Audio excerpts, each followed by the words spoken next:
Today on Passion for Food, I'll show you how to put together these delicious Thai-inspired garlic chili noodles. Let's go ahead and jump in here and get started.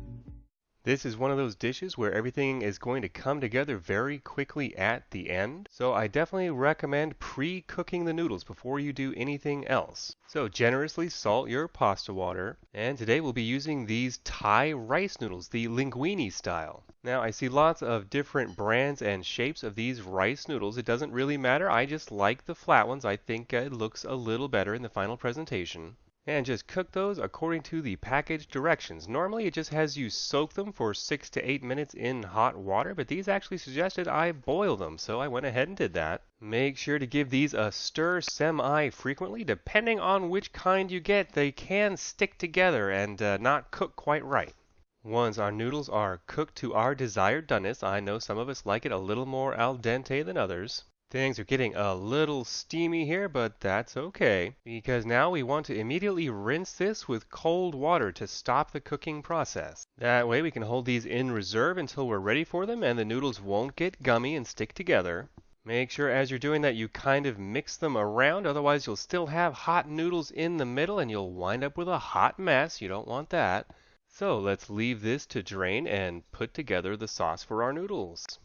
First things first, we want to slice up 4 small shallots. Shallots are almost like a combination of onions and garlic, and we're actually going to be using these as one of our final garnishes. I find it easiest to cut these basically the same as I do an onion, just going off with the 2 ends, cutting it in half, removing the paper, and then I'm going to slice half moons out of these. In addition to that, we want to mince up 4 large cloves of garlic. So I'm just going to give those a quick smashing and a rough chop. Additionally, we're going to want about a half cup of green onion. And just a quick tip, I like to leave the rubber bands on these to help keep it together as I'm cutting it. It's actually fine to include the white part of the green onions as well if you want. It depends on your green onion situation. I had a whole lot here, so I didn't wind up doing that. So we're going to want to chop about a half a cup plus a little more for garnish. We're going to need a little bit later. And that's it for the chopping, so off to the wok. We want to heat our wok on high, and once it's good and hot, add about 2 or 3 tablespoons of vegetable oil. And once you add the oil, if you look closely, you should be able to see it shimmer a little in the wok. That's how you know it's hot enough. So once everything's good and hot here, we go in with our shallots.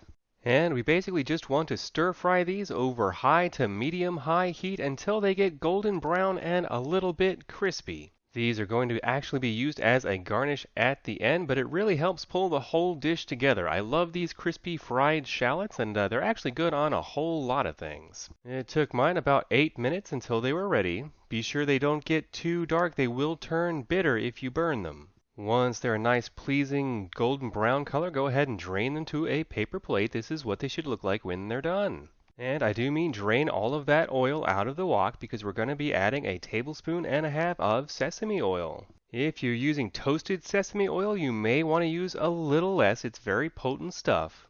And we can see a little shimmer on that, so we go in with our green onions and garlic.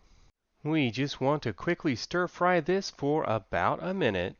This just helps infuse the flavor in the oil and get everything nice and fragrant. And then we're going in with 1/3 of a cup of soy sauce, 2 tablespoons of garlic chili sauce, about a tablespoon of packed brown sugar, 2 tablespoons of lime juice. I use lemon juice sometimes, that's fine.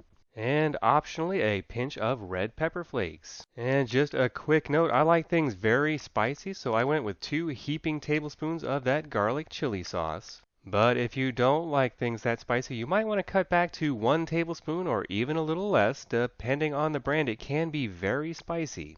And if you're wondering where to get this stuff, you should be able to find it in the Asian section of just about any major grocery store. And at this point, we just want to let this reduce until it's thickened slightly. Really not very long at all, probably 2 or 3 minutes. Fun fact, the original version of this recipe I found actually called for low sodium soy sauce, but then they had you add in salt, which seems just stupid to me, so I just went with full strength soy sauce, and I suggest you do the same.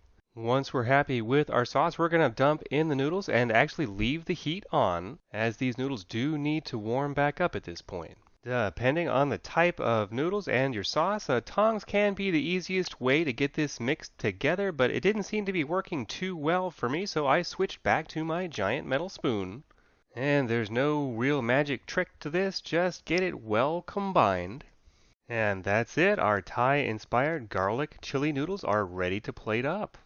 And the tongs are definitely the best tool for that job, so let's go ahead and get these beautiful noodles on a plate. And let's all just pretend like you didn't just see me scoop a couple rogues back onto the plate with my hand. That never happened. So time to put the finishing touches on this with some of our green onions that we chopped earlier and our golden brown crispy fried shallots. Could you make these without the crispy fried shallots? Well, sure you could, but please don't. Seriously, don't rob yourself of this experience. Make these shallots. And that's it, our Thai-inspired garlic chili noodles are ready. You could definitely add some sort of protein to this if you wanted to, but it doesn't really need it. These noodles stand on their own just fine. It's a great combination of spicy with a little bit of sweetness and some crunch from those shallots and green onions. It really is delicious. I hope you've enjoyed watching this episode. If you have, please give me a thumbs up below and consider subscribing and hitting that little bell icon to get notified of future episodes. This has been Graham with Passion for Food.